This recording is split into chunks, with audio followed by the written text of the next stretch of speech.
All right, back again with some more Breya gameplay using the same list. So I haven't had to make any changes really.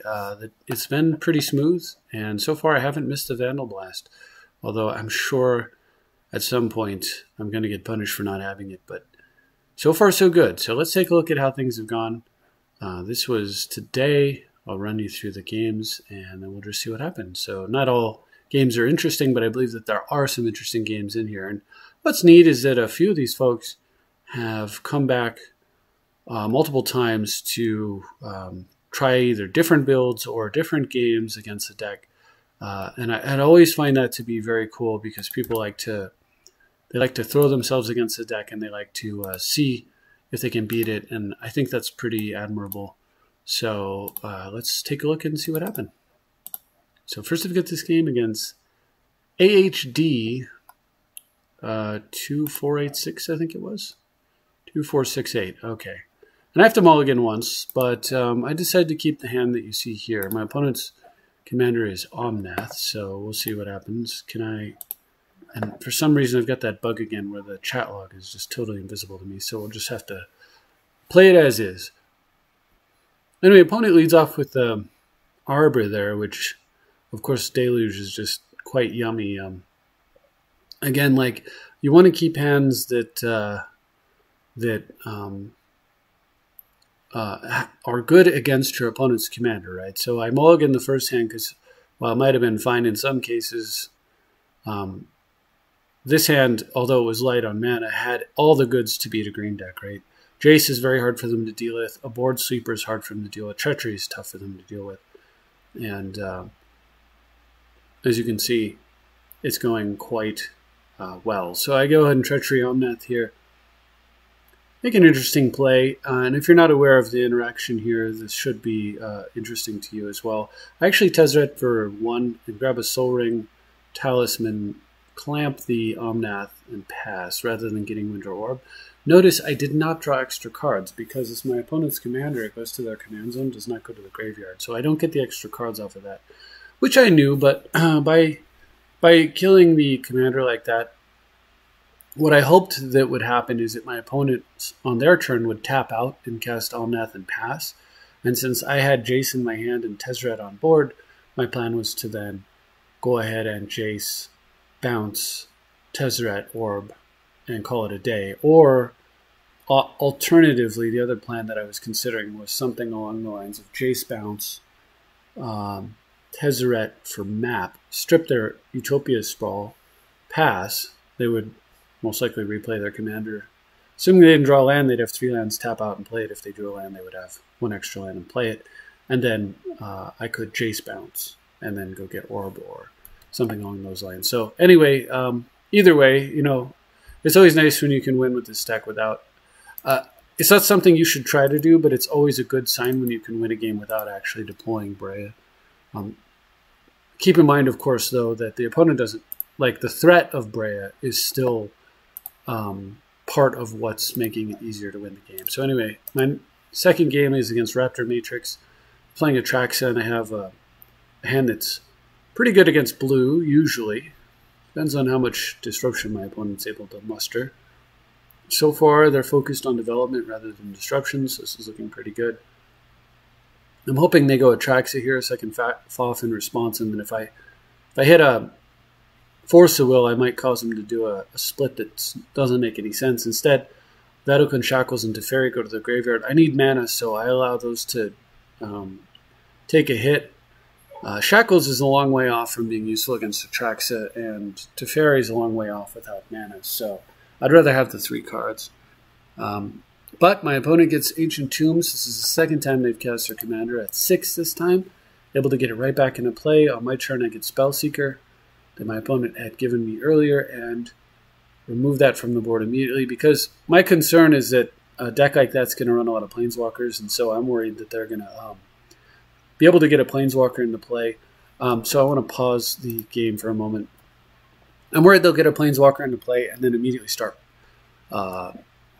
propagating, or whatever it's called, proliferating.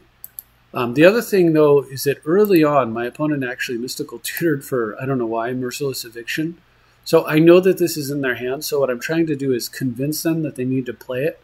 So finally, by getting the Spellseeker down and having the sword in hand, I'm expecting that this will be the turn that convinces them that they need to spend an entire turn to kill the sword, a Mox, and tap the Mana Vault, which has already done its job. The sword takes a card here and produces some extra mana, and the Mox has already done what it needs to do. So I don't lose much by them doing this, but more than likely this is going to encourage that. So I'm not going to run out Breya here. Instead, what I decided to do is tutor, ponder. It's a little bit, I don't know, sketchy. I could have just gone Karn, but then I didn't want him to eviction Karn. I want him to say Artifact. So I DT and strip mine their Tomb. So this way, if they make this play, as of right now, it looks like it's going to take their entire turn. Opponent then tutors for Darksteel Mutation and then clears my board. So I guess they're expecting me to follow up with Breya here, and then they Darksteel mutate it. But I play Karn instead, and I plus into a land and Weathered Wayfarer. My opponent gives me the land. Opponent then decides not to play their commander, and I top deck Necropotence. And that's all she wrote. Since I don't need more cards, I go ahead and make a construct. Opponent is now in a pretty bad way. I'm going to end step Impulse just for mana efficiency. I grab a Duretti to make these constructs grow in threat. Tithe. There's only one land left. But since I don't want to draw it, I go ahead and just tithe it up. And because it's mana efficient, probably not the best. I could have not tithe, just played a land and then Enlightened Tutor this turn if I needed to counterspell. But it's fine. As it turns out, I don't need to counter, so I go ahead and ET, end of turn. I can't get the card in my hand just yet, so I go ahead and Seal Cleansing. And the card that I fetched was, of course, Winter Orb, and I fetch Winter Orb just to threaten my opponents, so that, and my opponent does not respect the Orb and does a Wildest Dreams for 3, so I just let it go. I go ahead and end step Mystical Teachings for a Cryptic Command, and if you notice, what's been happening is I've been tapping my opponent with this construct, and it's been growing, and what I end up doing is I realize I've got exactly enough mana to Teachings for Cryptic. Cryptic, my opponent tap them down, create a construct, play a Winter Orb, have exactly 2 mana up in case my opponent's got some kind of trick, and smash in for lethal. Now with that, my opponent scoops it up. Well, they don't have a choice. It's lethal attack on board. I mean, they don't have a choice about that game ending. I suppose they could have timed me out or something. But anyway, they're cool about it and just scoop. All right, so Thinking Gamer is my opponent in game 3, playing Sylvos, and unfortunately, so I had tried to jump into a tournament practice room and the regular room, hoping I would get some stiffer competition, but the regular room started up, and I was like 3 or 4 turns into the game there when Thinking Gamer started this game in the tournament practice room. I'd forgotten and left it up.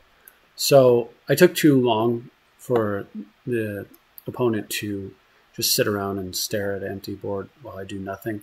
Great hand. Unfortunately, Clamp Shackles Against Screen is always good and so forth. But unfortunately, that game, my opponent scoops to me because I'm being a sluggard, which is no way to win. Now, this is the game that was actually slowing me down a bit. Because, like I said, I was a couple turns into this game. Opponent's playing Archangel Avacyn, and I have... at first, I had forgotten that when the card flips, it becomes red. And so when I saw the mountain, I was slightly taken aback by that. But just doesn't really change what I'm going to do too much. Other than... Hold on, I'll pause for a second.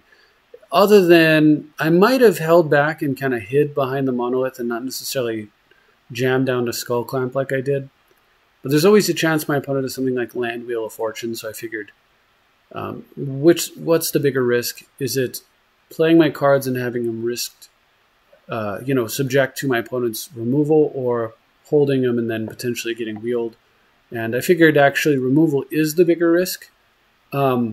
But removal takes my opponent's turn and isn't that big of a deal if it happens, because I'll have played multiple permanents, so which one do they kill, right? On the other hand, wheel has a much bigger impact if I'm holding, 2 or 3 cards that I didn't play. So I decided to go with the hand dump. All right, so my opponent has this creature that causes my creatures to enter the battlefield tap. I make a little mistake here. I should not have attacked both with all of my creatures, but I go ahead and clamp Thopter there, produce a Karn, and because I'd forgotten, oops, comes into play tapped. I should have left the Thopter back to block. But my opponent still can't kill Karn if they attack, and they have missed multiple land drops and they give up. So now I could have vindicated having noticed that they missed multiple land drops, but my thought was that if my opponent misses another land drop and doesn't concede, I'll vindicate them out of the game that way. But if they don't miss another land drop, if they hit a land drop and then play a permanent, I don't know, Oblivion Ring or something, a Karn or whatever, then my expectation is I'll vindicate whatever the permanent is they played and then orb them out of the game. And either way, I get the same result. So that's why I pressed for ending the game before my opponent could get something going. Pressure my opponent while they're stumbling on their mana is more likely to result in the game ending in victory for me. So, all right, I see you over there.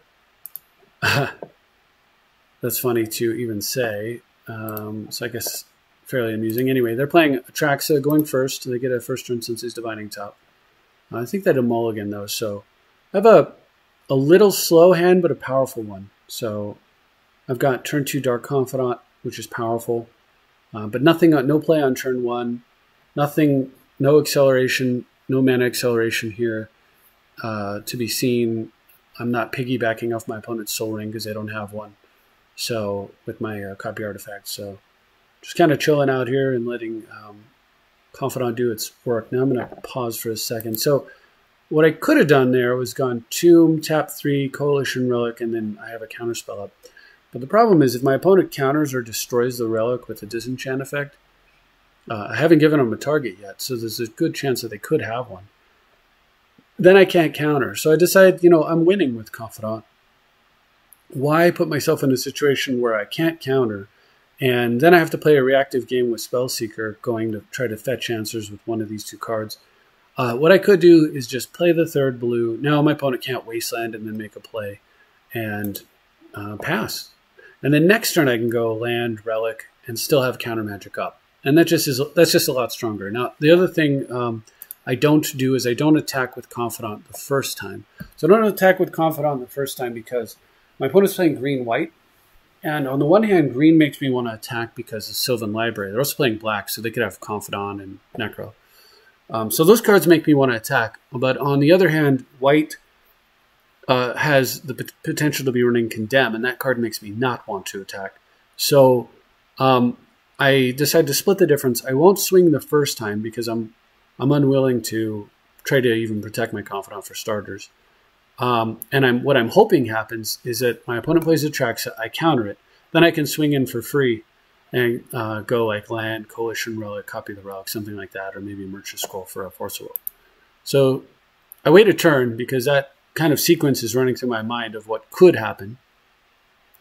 After my opponent does nothing, I think, okay, well, maybe they're sitting on like Mystic Snake or whatever, so I'm going to go ahead and attack first and then try to make my play. If it's a snake, instead it's a mana drain, so yuck. I'm going to let it go though because I'm not. If I fight the mana drain, so like if I tap out, let's say I tap out for mana drain, then my opponent just goes land, Mind Twist me for 5. It's pretty gnarly, right? So I'm not going to do that. Instead, I just let them have the mana, and then hopefully they'll just push it all into a giant spell, and then I'll counter that spell. Or they might do something like dump it into a Guild of Lotus and then make a play. I counter that play, copy the Lotus, steal the Lotus, and the game ends, right? I win. So I just let the mana drain happen. And they pump it into Garruk Wildspeaker and pass. So 100% my opponent's telegraphing another counterspell, right? So I'm going to be fairly cautious here. I'm going to swing into Garruk, though. And it's an unprotected Garruk, and for some reason, yeah, they just leave him that way. So I go ahead and tutor my Merchant Scroll for Force of Will, and then decide to Spellseeker. And here I make a misplay. A Spellseeker for Brainstorm. This was a mistake. There are a number of cards I could have got that would be better than Brainstorm. So obviously I'm trying to hit land, right? But I could have just gone and got Tithe and just got some land and played land. I could have just gone and got like Vampiric Tutor past the turn and then Vampiric Tutor for a Crypt or Soul Ring, which means that I miss one land drop to pick up 2 next turn. I could have, or Enlightened Tutor, right? I could have gone and got Plow past the turn, and then I'm sitting on Force of Will Plow, which means my opponent tries to make a creature with Garruk. I just plow it and finish him off with Spellseeker and Dark Confidant and Force of Will, whatever play my opponent makes. Any of those might have been really good. Brainstorm was not it, and I get punished for the Brainstorm because I find no land, so oops. So I throw away Mystical Teaching since it has the potential to be, replayable. Opponent taps a ton of mana, leaving 2 blue up. Definitely telegraphing a counter, as I said before. And unfortunately, with the Proliferate, they're going to get Garruk safe here. So I'm going to go ahead and Imperial Seal, top, plow, run out a Grim Monolith, and swing into via Copy Artifact, because I'm going to need the mana next turn. The problem I'm having right now is too many cards, not enough mana. Too many cards is all right, but not enough mana is not all right. So opponent then tutors for Sylvan because they're low on gas. They need to refill their hand, which I agree with. I just don't understand why they're not making 3/3s to protect their Garruk and then passing. It just doesn't make any sense. So anyway, but whatever. Let's get in there and get Garruk out of the way. Could mean some kind of surprise trick here, what is that, Wastes card, that white X card, put a bunch of soldiers into play. So I'm cautious here, but I think they're just messing up a little bit. I run out Tezzeret. So my opponent knows I have Force of Will, right? So I'm going to pause. My opponent knows I have Force of Will, and if they counter Tezzeret, right? And I believe they have a counter spell. So if they attempt to counter Tezzeret, I'm just going to let it happen because Tezzeret doesn't change. As of right now, I'm winning. Tezzeret allows me to win more easily. It's increasing my victory condition. But because I have a Dark Confidant running, I'm winning. So if my opponent counters Tezzeret, I just let it happen and then save my Force of Will for their playback and continue to hold the line. So knowing this, I think my opponent doesn't counter the Tezzeret. Now the only path to victory for my opponent with the Tezzeret having resolved at this point is most likely for me to die to my own Dark Confidant. I've taken a ton of damage off City, Ancient Tomb, Confidant. Like these 3 cards together have just done absolutely monstrous amounts of damage, right? But this is Breya, so life is easily replaced. My opponent plays Kaya, and then I allow it. And I think they're going to make me discard, so I use top in response. Instead, they dome me. All right, well, we know Sensei's Divining Top's on top. And now I have Cavern of Souls. I get to crank out some mana and run out a Breya. It's uncounterable, so my opponent correctly sat on 2 blue. I don't agree with this. I guess it makes sense because their only hope was to kill me off and try to counter my Breya, I guess. And looking at it, 1, 2, 3, 4... Well, they know I've got Force of Will, so they counter I Force. I'm not exactly sure what they're going for here. I think I would have rather had the extra card if I were them. But either way, the other thing they could have done was just zeroed Kaya and made the Dark Confidant go away for a little while, so I would get less cards. But I guess they were trying to kill me with damage. So at any rate, an uncounterable Breya here means that I suddenly am jumping up 10 life at least. And the game is completely hopeless for my opponent at this point because they're way behind on cards. And so they realize that and scoop it up. All right, Uo Boob. Uboob. I don't know. Uo Boob is playing Toothy and Pier. I have to mulligan, single mulligan, but then I'm going first, so I'm down 2 cards already. The Wooded Foothills was wonderful because now I can Tithe Trick without missing a land drop. When it plays a creature that won't matter at all, it's got a very high activation cost with a very low payout.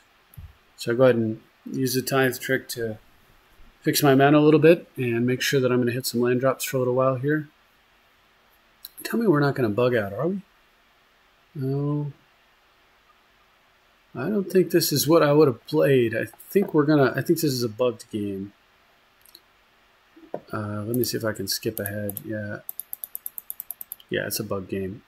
Obviously, I don't play Hallowed Fountain. I play, Scrubland, Talisman, Pass. That way I get 2 black mana sources into play so that I can play Necro, and I have Impulse up. My opponent plays like their 3rd land in Pier, and I Impulse. And also that allows me to potentially just go Breya, kill your commander. I Impulse into I don't remember what, but it's very quickly apparent to my opponent.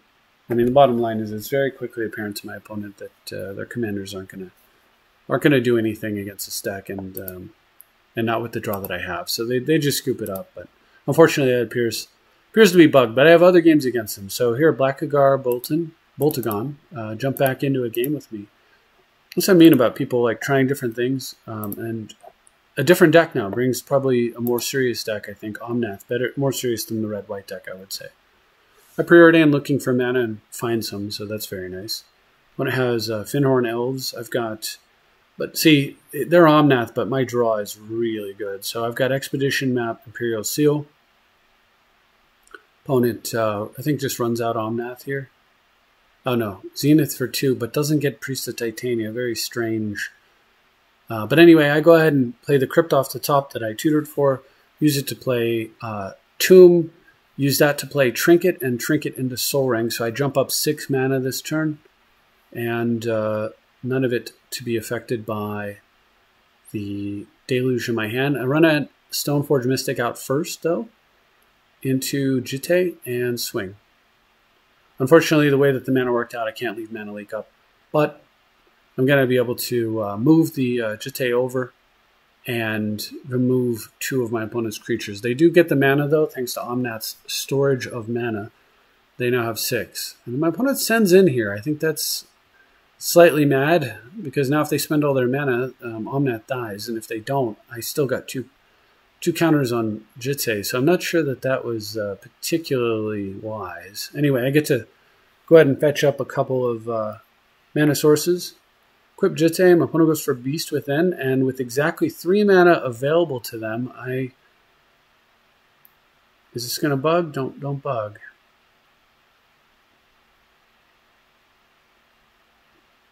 I make a play that, so this is a ploy because I wanted the Jitte to live.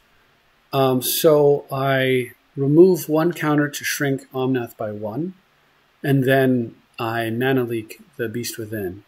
And my opponent thinks for a little bit. I guess we're going to bug out. My opponent thinks for a little bit and decides to do exactly that. They pay the 3. Or no. What? That's not what happened. Boy, we're definitely bugging out. Can't get the chat log to come up either. Anyway, I'm going to just pause.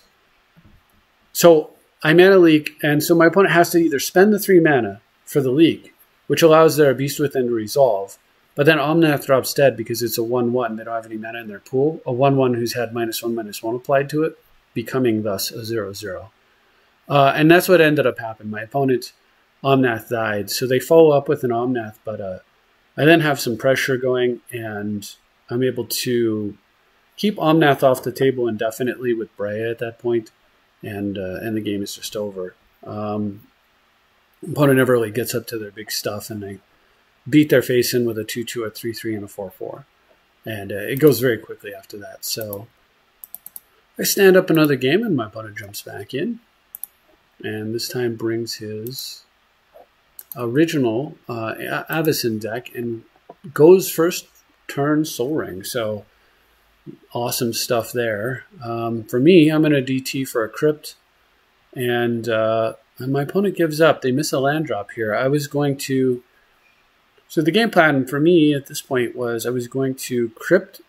So the reason I kind of used my mana the way that I did was that I was planning right here to go Mana Crypt, sack the Expedition Map. Okay, that's lovely. Sacks the Expedition Map. Map fetches a command tower.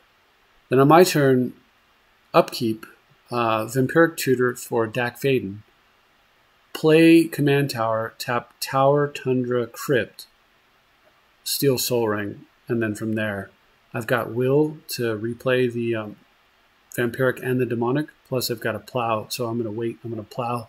I'm going to Throne and Jace if nothing's going on, and if something happens over there, then I can do one or the other plus a Plow. So I had a line in my head that was going to work out really nicely, but then my opponent missed a land drop, and so there was no need for any of that, and we just move on to the next game. It's Uob again. All right. Anyway, this time they're playing Toothy and Pure again. So, okay.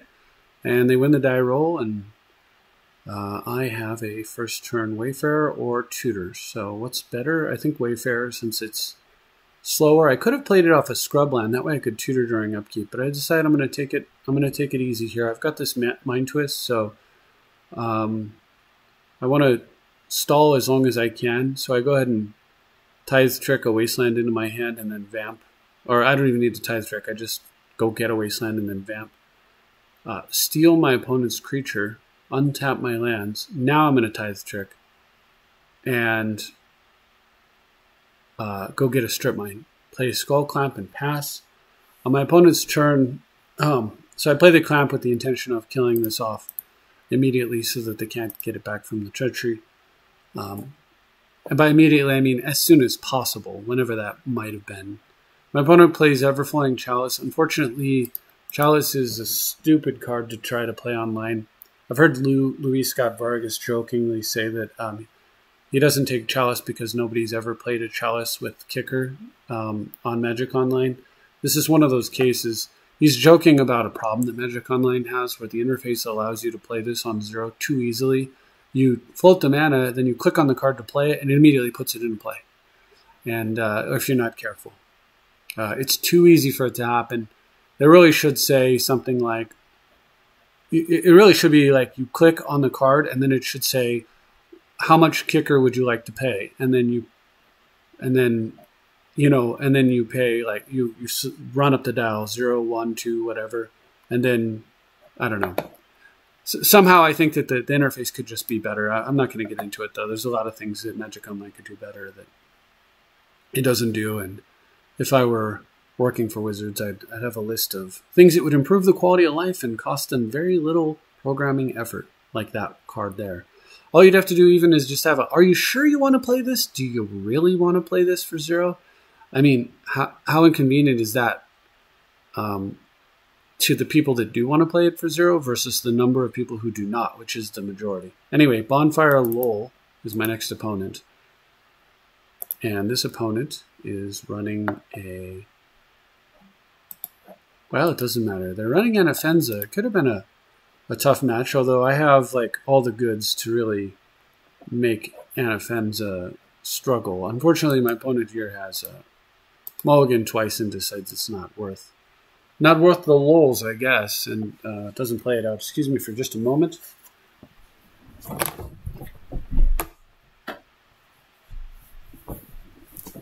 Oh. Just getting really dark in here, like some sort of Fortress of Doom. All right, here we go. Turbo Bird, my next opponent. Infamous from yesterday for the Rage Quit.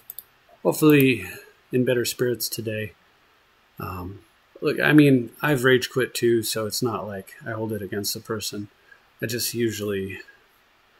When I Rage Quit, it's usually after the game, and it's me logging out because I'm frustrated by Magic Online. Like, you know, when you draw like 12 cards and they're all land or something crazy, you know, you necro for 12 and then just die because you drew 100% lands. Stuff like that will sometimes cause me to just be done. Anyway, so my opponent playing Nicol Bolas looks like it's going to be a tough match. I get first turn Imperial Seal. They get Demonic Tutor. They're going first, so we're about even on tempo. But I have Dovin Band, so I get, Dovin Grand Arbiter, so I get Crypt. I don't know what they DT for. They Edict away a flyer, so this creature looks like it's doing pretty good stuff. And I thought I'd just throw a sword on it here, but because I have Forbid up, I sit on that instead. Good thing, too, because they have a Hero's Downfall. And I'm able to then use this opportunity to go ahead and throw down my sword, equip it, plus Dovin, attack, connect, which will increase his counter by 1 as well. Dump a card from my opponent's hand, untap, and sit on Force of Will. Hardcast. Opponent gets a Temple, goes for a Wheel of Fortune. I'm going to run that Hardcast Force of Will out and hope it sticks. It does. Very nice. Because I don't want to refill hands when I'm sitting here trying to dump my opponent's hand, and I still have Dig available to me. So go ahead and minus Dovin and then swing in and float some mana after I connect. Use that mana to Impulse into Necro.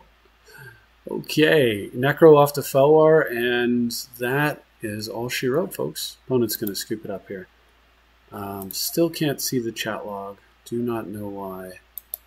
Don't know why. This is the weirdest little bug right here. So the only options I have are hide the chat log and hide the game log, which it's not what I wanted to do. But all right. Anyway, so that was it. And then we talked a little bit about the Rage Quit yesterday, and they said, Turbobird said that it wasn't a Rage Quit, it was just recognition of a loss. And I said, all right, well, then I won't, there's no point arguing, over something that's in the past. And I said, all right, well, I've quit in anger too. So, good game, and hopefully we'll play again.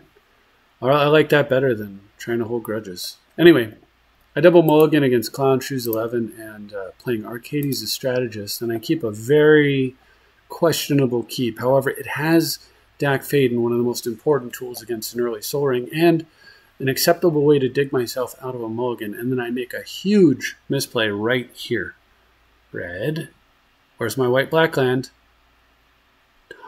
Scrub. Wait a minute, I don't need a white-black land. So in my brain, I needed a white-black land because I needed to complete my 4 colors so I could play Dak Faden and Yogg-Will and still have white available. Except, oops, Dak Faden's 2 colors. You can't play them. I was thinking, I don't know how I was thinking this, but I was going to play Steam Vents, tap it for blue-red. Like, it makes no sense, right? So this sets me back massively because if I would have correctly fetched a Tundra right here, then I could have used a Tundra, played Dak Faden, stole this, and I'm only 1 artifact away, which I can easily dig for, from getting black anyway. So now my opponent's up a land and I'm down a land. I've double mulliganed and I've effectively mulliganed myself again. This is super painful. So my opponent's dinking around with Sensei's Divining Top shenanigans over there. So I'm going to Mystical Tutor over here. And of course my opponent was tapped out, so Dak Faden definitely would have landed last turn. I tied. Now I'm going to go for it, and oh well, now my opponent has negate. So massive, massive punish here. And a game that I probably would have won fairly easily has now become incredibly difficult to try to win. All right, so what can I do here? Honestly, I almost gave up because I was so mad at myself right there. I was just talking about reasons I've rage quit before after games. This is one of them. Just so angry at myself, but I shook it off because I haven't actually lost yet. I need to just get over it, value will, and try to get back in this game. So that's what I do. I value will. I was planning ahead with the copy artifact, knowing that they would turn on my Mox and it would allow me to Mystical Tutor here. So drawing the Enlighten was a little bit unfortunate, but I also tutored here for the wrong card. So if my opponent realizes what's up, they know what card I got. And if they do the math, they can go 14 to the face. I was at 24. And if they do that, it'll drop me down to 10. No, excuse me. I was at 24, so they can go 19 to the face. And if they do that, it'll drop me to 5. The card I got was Deluge. I won't be able to Deluge unless I get my commander out and gain some life first, which of course would be the play. Block, block, block, sack, gain life, and then Deluge. But still, that's super ugly. And if they have a counter or disruption, that could totally not work, right? So I really screwed this game up. I did everything I could to throw it away, basically, but my opponent fortunately doesn't pick up on that and lets me back in. So I sweep the board going to 3. And because my opponent attacked Dak Faden, play my commander. My opponent naturalizes it, don't care at all. I'm just trying not to die. I can get him back later. Her back later. I've got ET up, so I'm looking for a chance to sneak out a Winter Orb here. And since I've been doing everything without disruption other than a Naturalize, and my opponent just burned one, I figure, you know what, let's go for it. Let's get an Enlightened Tutor. And with the rest of my mana, I'm even going to take a big risk here and tap out and play Throne. But because of instant end-of-turn creatures, I'm not going to attack. If my opponent played like something totally unexpected there, I could end up just losing on the spot. So I decide, a couple points of damage. Again, not worth it. Here I think I made maybe a misplay. I should have gone ahead and just killed the Battlements right away, perhaps. But I sit this way because I'm like, I don't really know exactly what to expect from somebody who's playing Walls. Could very well be the kind of person that's playing Psionic Blast. And I don't know. I just don't know. So I sit and I leave my mana up. But that was probably an error. I should have killed this because my opponent plays, they top and then play their commander. 1, 2, 3, 4, 5, 6, 7, 8. They'll have 2 extra mana left over. So I have to kill this in response to take them down to just 1 left over. So basically what I'm getting is I'm probably going to kill this thing off regardless. So I should have just done it.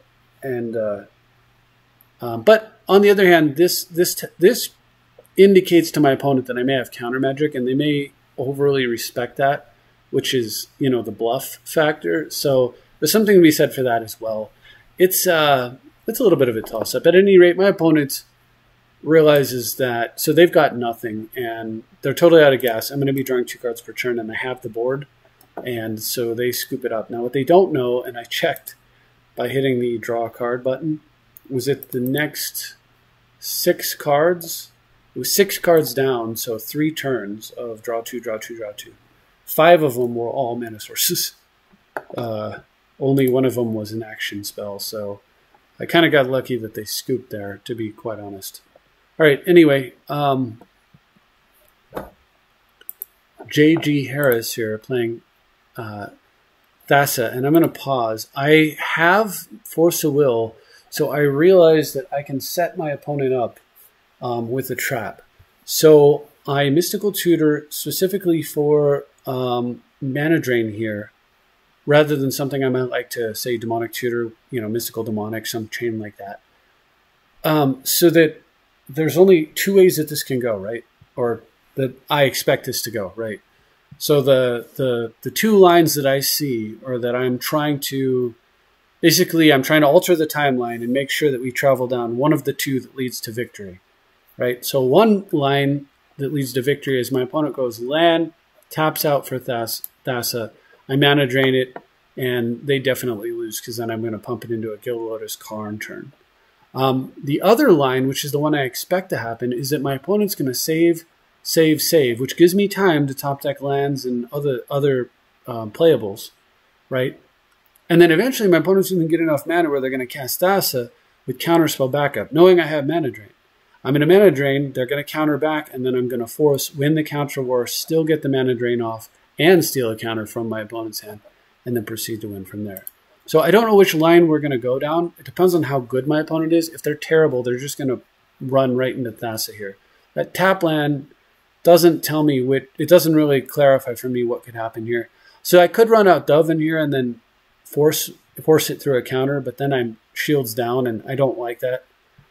So I just sit and chill. Missed a land drop, a little painful. All right, opponent gets a land and goes for it. This is what I needed to happen. Mana drain, so we're going down this timeline, right?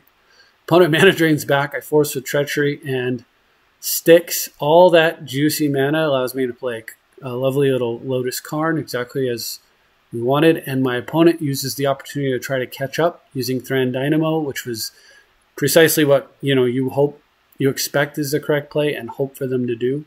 I test with a Dovin. I don't see like a negate or something, so I run out Dak Fade and steal Thran Dynamo. They F6'd or something, so I'm actually able to use it to play Felwar Stone and Ponder, and then my opponent has had enough. In 2 turns, we went from me being at 3 lands and nothing against my opponent's 5 mana, making a play and backing it up with a mana drain. 2 turns later, this is what the board looks like. So awesome stuff. To me, honestly, playing blue on blue is like Magic at its finest.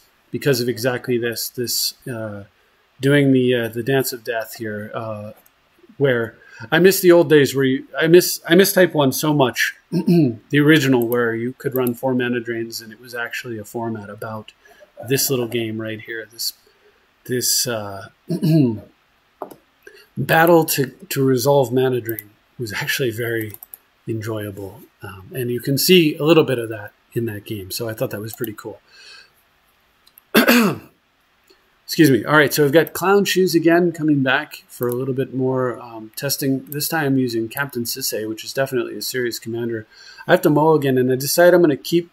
My hand has... I get 1 scry to try to find land, but my hand has so much upside because Winter Orb, because Toxic Deluge against that commander is going to be very, very useful. And then Winter Orb to lock the game down could buy me all the time that I need to prevent me from losing to it. If this thing gets running, it's pretty much like almost a guaranteed game over because of the change, and it now fetches Planeswalkers. So I can go get Gaia's Cradle, Planeswalkers, and all kinds of other nastiness. But fortunately, everything goes according to plan. Opponent used a turn to play Lightning Greaves, which doesn't affect the board really. I'm still missing we had a nice chat. This was a cool opponent. I'm still missing enough mana to get that Guild of Lotus down, but I decide that I don't want to wait around. So I'm actually not going to attempt to brainstorm into land here. I'm just going to get the sword equipped. My opponent's got a Soul Ring, so they're threatening to get rockin' here. I'm going to send in with Stoneforge and connect, so I float the blue, brainstorm during combat, play a Felwar after combat into a Lotus and waste or strip their planes. When it goes for a Kodama's Reach, I'm going to muddle that because I just took out their planes and it looks like they're having color issues. And if I can stall with Sword of Feast and Famine connecting repeatedly, then by the time they find the mana they need, they may not be able to do anything with it. And Kodama's Reach would not only find the mana that they need color-wise, but also give them extra material to discard to the sword. So normally I would have let it go because it puts the land into play tapped under an orb. But in this very unique case, I think it made more sense to counter. And my opponent must have agreed because he scooped it up. And lastly, I had this game, these last 2 games against Randy 054.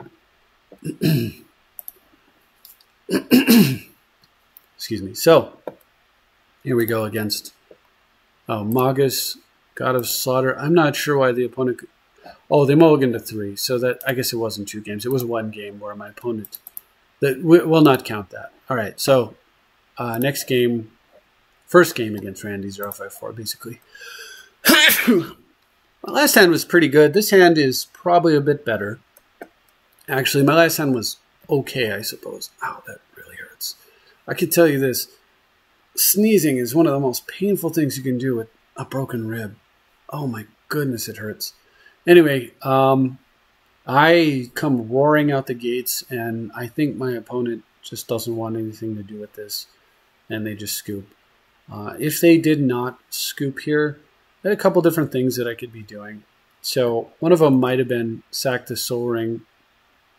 Let's see, sack the Soul Ring. Use the Soul Ring to sack map. Get Ancient Tomb. Play Tomb, and then sack Throne of the High City. So that's one route. Another route might have been, and the one that I would probably have taken, is Soul Ring the map into Strip Mine. Play Strip Mine, but not use it. Cast Duretti. Make a Dork. At the end of my opponent's turn, Mystical Tutor for Mind Twist. And then on the next turn, I'll have 2, 3, 4, 5 mana, plus the Strip Mine makes 6. If I draw a land, 7 mana, so I can get almost all of my opponent's hand. Plus up Duretti again. And then after that, I use the Strip Mine to kill their land, whatever mana they've got left. Sack the Throne of the High City, start drawing 2 cards per turn. I've got Duretti clocking them, or ticking away.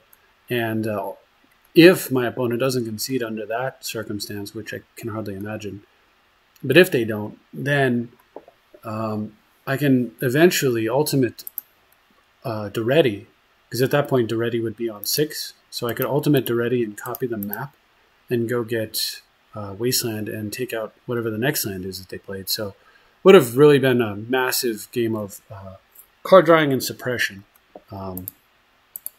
and I don't think it would have worked out for them. So unfortunately, it's a fairly non-exciting, final game. I forgot what it's called. What is it? Counter excitement. There's a word for it. I hate when I do that. Anyway, maybe somebody can tell me in the comments. But that's all I've got. Hopefully you enjoyed these games. Just Breya doing its thing. I think it's just one of the most enjoyable decks to pilot. It feels good to play. I've said it before, but it is as close to old school Type 1 as it's probably ever going to get. Again, even modern Type 1 is nothing like old school Type 1, because it was never about. There were first turn kills, but it was never about that. That was like a thing that would happen once in a great while, and you'd tell a story about this one time.